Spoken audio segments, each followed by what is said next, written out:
हमारे YouTube channel समाइला tutorials में आपका स्वागत है।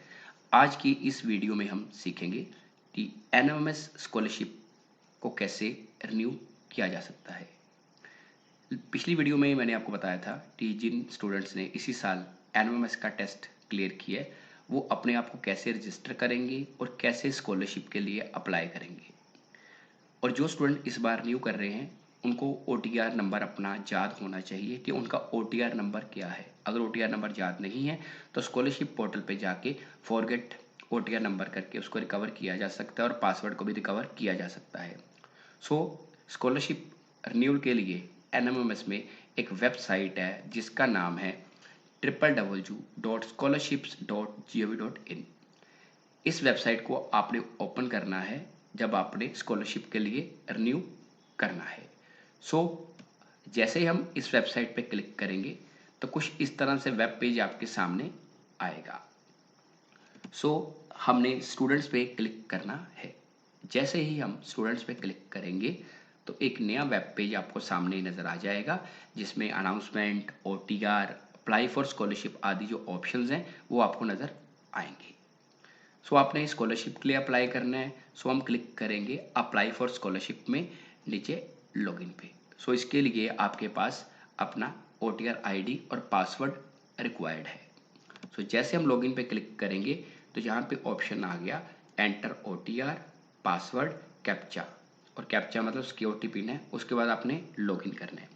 अगर आपको ओटीआर नंबर पता है तो आपने ओटीआर नंबर एंटर कर देना है। अगर आपको ओटीआर नंबर नहीं याद तो आपने फॉरगॉट ओटीआर करना है। आपका ओटीआर नंबर आपके रजिस्टर मोबाइल नंबर पे आ जाएगा। उसके बाद आपने नीचे पासवर्ड भरना है। अगर पासवर्ड भी याद नहीं है तो फॉरगॉट पासवर्ड करके आप पासवर्ड को भी रिकवर कर सकते हो जो आपके मोबाइल पे आ जाएगा और बाद में आप पासवर्ड्स को चेंज भी कर सकते हो। जैसे ही मैंने ओटीआर नंबर अपना फिल किया, पासवर्ड फिल किया और कैप्चा कोड फिल करूँगा तो उसके बाद लॉगिन पे क्लिक करना है। अगर आपकी सारी डिटेल सही है, ओटीआर नंबर, पासवर्ड और जो आपने सिक्योरिटी पिन कैप्चा लगाया है, तो क्या होगा, आपका एप्लीकेशन फॉर्म है वो ओपन हो जाएगा। यहाँ पे सीरियल नंबर 1 एप्लीकेशन आईडी जो आपकी चलती आ रही है पिछली वाली एकेडमिक ईयर 2025-26, ऑप्शन आ गया फ्रेश रिन्यूअल, हमारा रिन्यूअल है और अपने स्कॉलरशिप अप्लाई कर रही है इसलिए स्कॉलरशिप आएगा। उसके बाद हमने क्या करना है, उसके बाद प्रोसीड पे क्लिक करना है। जैसे ही हम प्रोसीड पे क्लिक करेंगे तो आप देख सकते हैं कि ऊपर राइट साइड पे मैंने नाम को थोड़ा हाइड किया हुआ है। उस स्टूडेंट का नाम आ जाएगा जिसका एप्लीकेशन फॉर्म मैंने ओपन करा है। उसके बाद हम क्या करेंगे, आप देख सकते हैं कि लेफ्ट साइड पे न्यू एप्लीकेशन लिखा आ रहा है। हम न्यू एप्लीकेशन पे क्लिक करेंगे। जैसे ही हम न्यू एप्लीकेशन पे क्लिक करेंगे, जो स्टूडेंट की डिटेल पहले से फिल की हुई है वो आपको सामने नज़र आ जाएगी। आप देख सकते हैं कि जो स्टूडेंट की डिटेल है वो आपको सामने नज़र आ जाएगी। ये 3 स्टेप में काम करेगा, एप्लीकेशन फॉर्म, अप्लाई डॉक्यूमेंट और एप्लीकेंट अंडरटेकिंग। जो एप्लीकेशन आईडी है जो स्टूडेंट की पहले से चलती आ रही, वो स्कीम अप्लाइड एनएमएमएस, नेम जो भी स्टूडेंट का नाम है, जेंडर मेल फीमेल, उसके बाद date of birth, category SC BC, father name, mother name जो आपने पहले से फिल किया हुआ है वो अपने आप वो डाटा आ जाएगा। उसके बाद हम जैसे ही आगे चलेंगे थोड़ा, तो एनुअल इनकम जो आपने लास्ट टाइम भरी थी वो आ गई। प्रेजेंट इंस्टीट्यूट कि आपका स्कूल कौन सा है जहाँ पे स्टूडेंट पढ़ रहा है। प्रेजेंट क्लास, स्टूडेंट इस टाइम कौन सी क्लास में है। प्रेजेंट कोर्स ईयर बाय बटफॉल्ट 0 आ रहा है, आप इसको चेंज नहीं कर सकते। उसके बाद एंटर डिटेल्स, इज हॉस्टलर, क्या स्टूडेंट हॉस्टल में रहता है, जैस और नो। क्लास स्टार्ट डेट, कौन सी डेट को सेशन स्टार्ट हुआ है। प्रीवियस क्लास परसेंटेज, अभी स्टूडेंट +2 में पढ़ रहा है उसकी +1 में परसेंटेज क्या है। अगर स्टूडेंट 10th में है तो उसकी 9th की परसेंटेज क्या है और बाद में रोल नंबर। मैं क्या करता हूँ, हॉस्टल नो कर देता हूँ। क्लास स्टार्ट डेट मैंने 1/4/25 कर दी। परसेंटेज मैंने 87 भर दी। क्लास का रोल मान लो 12 है वो भर दिया। सेक्शन मान लो ABCD जो भी है वो फिल कर देना है। उसके बाद थोड़ा सा हम नीचे स्क्रॉल करते हैं। जैसे नीचे स्क्रॉल करते हैं तो ऑप्शन आ गया सेव एज ड्राफ्ट और सेव एंड नेक्स्ट। अगर हम अभी फाइनल सबमिशन नहीं करना चाहते, जितना डाटा भरा है उसको सेव करना चाहते हैं, तो हम सेव एज ड्राफ्ट पे क्लिक कर देंगे। जैसे ही सेव एज ड्राफ्ट पे क्लिक करेंगे सारा आपका डाटा सेव हो जाएगा और बाद में जब आप फाइनल सबमिशन करना चाहते हो उस टाइम पे ये डाटा आपको दोबारा मिल जाएगा। आपको दोबारा डाटा टाइप करने की ज़रूरत नहीं पड़ेगी। अदरवाइज अगर आप कंटिन्यू करना चाहते हो तो आप सेव एंड नेक्स्ट पे क्लिक कर सकते हो।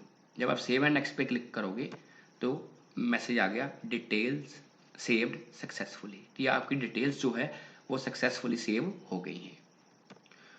उसके बाद अपलोड लिंक डॉक्यूमेंट, जो स्टूडेंट न्यू अप्लाई कर रहे हैं उनको डॉक्यूमेंट अपलोड करने पड़ेंगे, income certificate as well as caste certificate. जो इनकम सर्टिफिकेट है वो करंट ईयर का रिक्वायर्ड है, और जो कास्ट सर्टिफिकेट है वो भी आपको ऑनलाइन चाहिए, सुविधा सेंटर वाला, हैंडमेड नहीं चलेगा। और जो लास्ट ईयर का आपका इनकम सर्टिफिकेट है वो भी चल जाएगा रिन्यूअल वाले स्टूडेंट्स के लिए।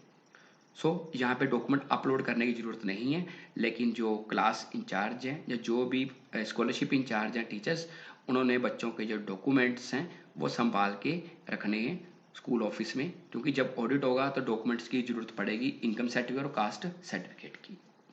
हम क्लिक करते हैं सेव एंड नेक्स्ट पे। उसके बाद अब आपकी आ गई एप्लीकेंट अंडरटेकिंग और स्कॉलरशिप। इसमें स्टूडेंट को अंडरटेकिंग देनी पड़ेगी कि मैंने इसके अलावा किसी और स्कॉलरशिप के लिए अप्लाई नहीं किया। मान लो स्टूडेंट एक से ज़्यादा स्कॉलरशिप के लिए अप्लाई कर देता तो वो एलिजिबल नहीं है। स्कॉलरशिप अलग अलग तरह की होती है, जैसे बच्चा एनएमएमएस क्वालिफाई किया हुआ है, उसके अलावा स्टूडेंट मान लो हरगोबिंद खुराना में भी अप्लाई कर रहा है, ये पॉसिबल नहीं है। सो स्टूडेंट एक ही स्कॉलरशिप के लिए अप्लाई कर सकता है, एक से ज़्यादा स्कॉलरशिप के लिए अप्लाई नहीं कर सकता। आपने आई एग्री पे क्लिक करना है कि मैं एग्री हूँ। अगर आप कोई और स्कॉलरशिप नहीं लेना चाहते, अगर इसके अलावा कोई और स्कॉलरशिप ले रहे हो तो आप फॉर्म फिल नहीं कर सकते, आप एलिजिबल नहीं हो। आई एग्री पे क्लिक करोगे, उसके बाद आपने फाइनल सबमिट पे क्लिक करना है अगर आप स्कॉलरशिप ये लेना चाहते हो और कोई और स्कॉलरशिप नहीं लेना चाहते। जैसे ही फाइनल सबमिट पे क्लिक करेंगे तो यहाँ पे ऑप्शन आ गया, are you sure you want to submit the application, please note that no further modifications will be allowed after the final submission.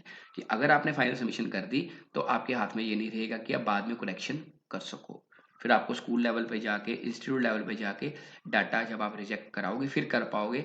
अगर आप जेस कर देते हो तो जेस करने के बाद क्या होगा, मैसेज आ गया, your application has been renewed successfully, कि आपकी एप्लीकेशन सक्सेसफुली रिन्यू हो गई है। अब आपने ओके पे क्लिक करना है।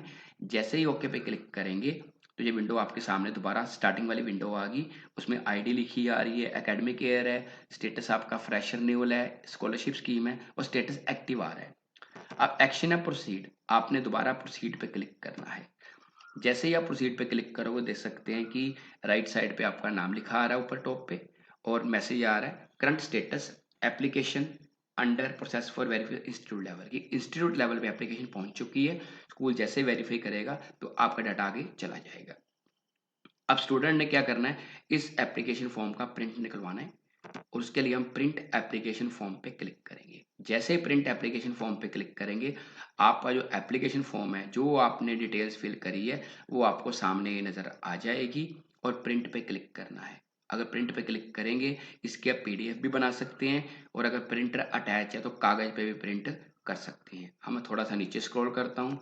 जैसे नीचे स्क्रॉल करूँगा ये पूरा फॉर्म आपका यहाँ पे डिस्प्ले हो गया है। और इसमें नीचे आ रहा है स्टूडेंट के सिग्नेचर और स्कूल हेड के सिग्नेचर विद स्टैम्प।